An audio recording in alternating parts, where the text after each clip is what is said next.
Welcome to the Canadian Beef Cattle Podcast, presented by the Beef Cattle Research Council.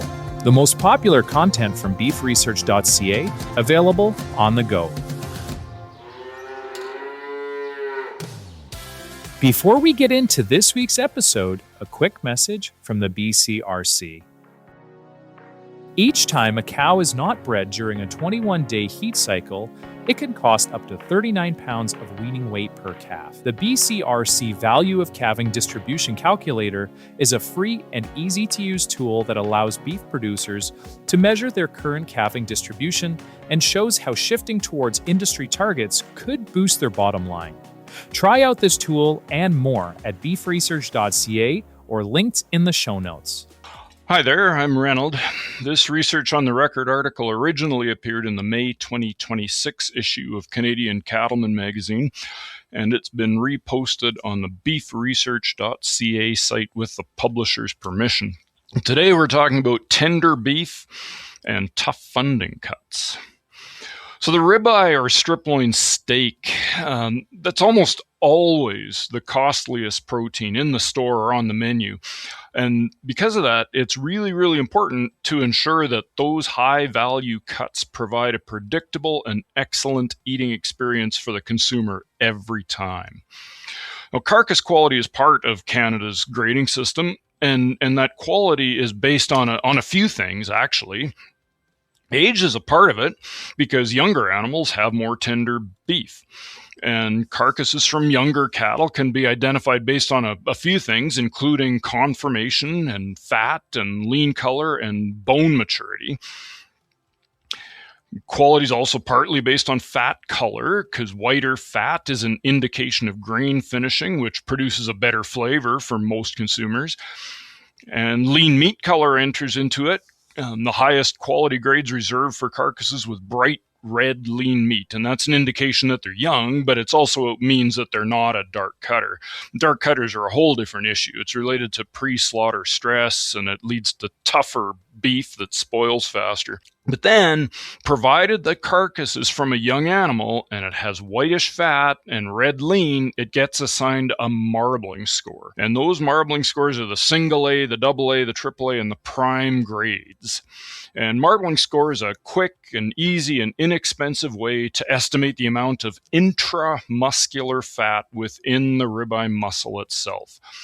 Generally, the more marbling or intramuscular fat there is, the juicier and the more tender the steak is going to be.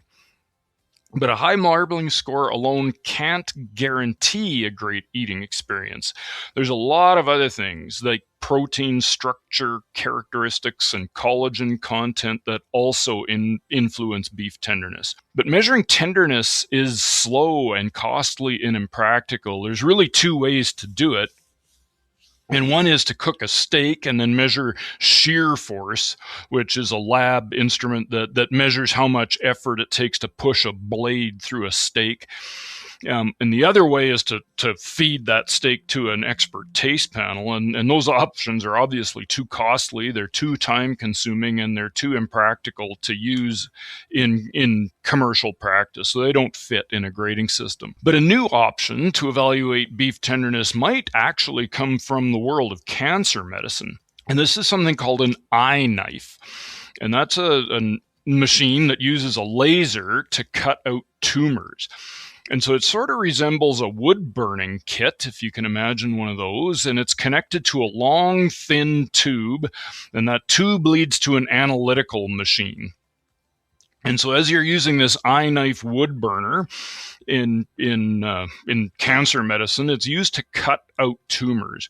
And so as that eye knife cuts around a tumor, the smoke or the exhaust gets collected by that tube, and that leads to a machine called a rapid evaporative ionization mass spectrometer. And the abbreviation for that is REIMS, or REIMS. And that REIMS machine assesses what types of tissue are being cut through by analyzing the exhaust. And so when they analyze that exhaust, if they find cancer cells, that tells the operator that they're cutting through the middle or the edge of a tumor, so they're not getting it all. And that means the cut should be moved further out to make sure that the entire tumor gets removed. So that's the cancer side of it.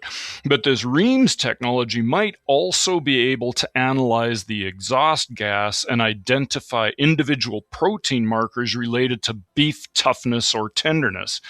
And the really good news is that that eye knife technology is rapid. It can be used on raw beef, and it only leaves small scorch marks on the one steak that's being measured, but that steak would still be completely edible and cookable and everything else after it.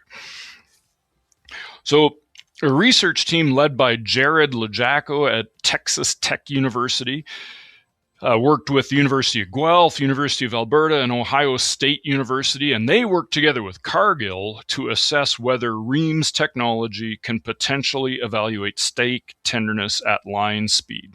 And the scientific papers they came up with are linked in the online version of this article if you want to read those for yourself. And so what did they do? Well, they collected a lot of steaks. They collected just about 1,500 AA and almost 1,400 AAA steaks from Cargill plants in Alberta and Ontario. And each of those uncooked steaks was used for eye knife and Reams testing. And then each of those steaks was cooked and used for shear force testing. And actually, they also collected a bunch of biochemical samples from the uncooked steaks as well. So what did they learn from all this? Well, first they asked whether AAA steaks are more tender than AA steaks. And the answer was yes, which is good news for our grading system. And the shear force testing found that the average AAA steak was more tender than the average AA steak. But they found that there was a lot of overlap between those two grades. And a lot of AAA steaks were tougher than some of the AA steaks. And some of the AA steaks were actually more tender than some of the AAA steaks. So what that means is that marbling helps, but it doesn't guarantee tenderness. And that tells us our grading system isn't perfect. So then they ask, can we do better using Reams? Can Reams differentiate between tough and tender steaks? And turns out the answer is yes. When those steaks were split into groups of extremely tough or average or tender or very tender, based on their shear force measurements, it turns out the Reams results could accurately identify over 99% of the steaks that were tough and extremely tough.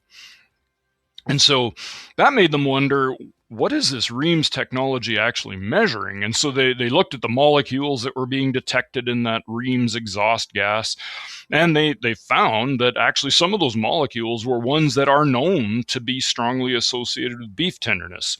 So, for example, some sarcomere length is a measure of how contracted or flexed a muscle is.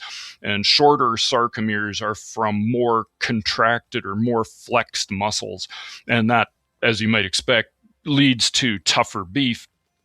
And it turns out that certain of the Reams signals were strongly associated with sarcomere length. And there were other Reams signals that were associated with collagen or connective tissue content. And that's related to toughness as well. And still other signals were related to forms of protein that are released as meat ages and tenderizes. So all this suggests that the signals that the Reams technology measures aren't random. They're reliably related to factors that are known to be linked with beef eating quality.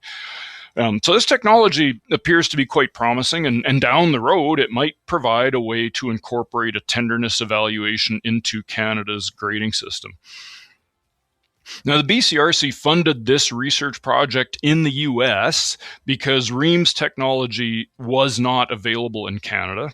The federal government's recent closure of the Lacombe Research Facility has created a major gap in beef quality and food safety research here. So at this point, Canada has no active beef carcass research program remaining. And that means we're going to have to rely more on international research that may not be completely relevant to our system. Like this one, they were using Canadian carcasses and doing the research in the States, which is good. But if they happen to be using, half Brahma cattle from the southern states, because this was done in Texas, it might not be totally representative or useful to us. So anyway, Canada's beef industry is working really hard to try to save the expertise and the equipment and all the historical data from the Lacombe facility and reestablish it at a Canadian university. So we'll see how that goes. So what does all this mean to you? Well, Canada's cattle producers and processors compete with imported beef in the Canadian market, and we compete with beef from other countries in export markets. When we invest in research to continually improve the eating quality of Canadian beef, that supports consumer confidence and it supports our industry's international competitiveness. Bottom line is that finding ways to demonstrate that the eating quality of Canadian beef is predictably excellent strengthens our reputation with consumers here and around the world. Our industry depends on consumers' willingness to buy beef. When they pay generously for high-quality steak like they are now, they deserve to get one, and our industry can't afford to disappoint them. Thanks for listening, and I'll talk to you again next time. Thank you for listening to this week's episode. You can find all relevant links and information at beefresearch.ca or in the show notes.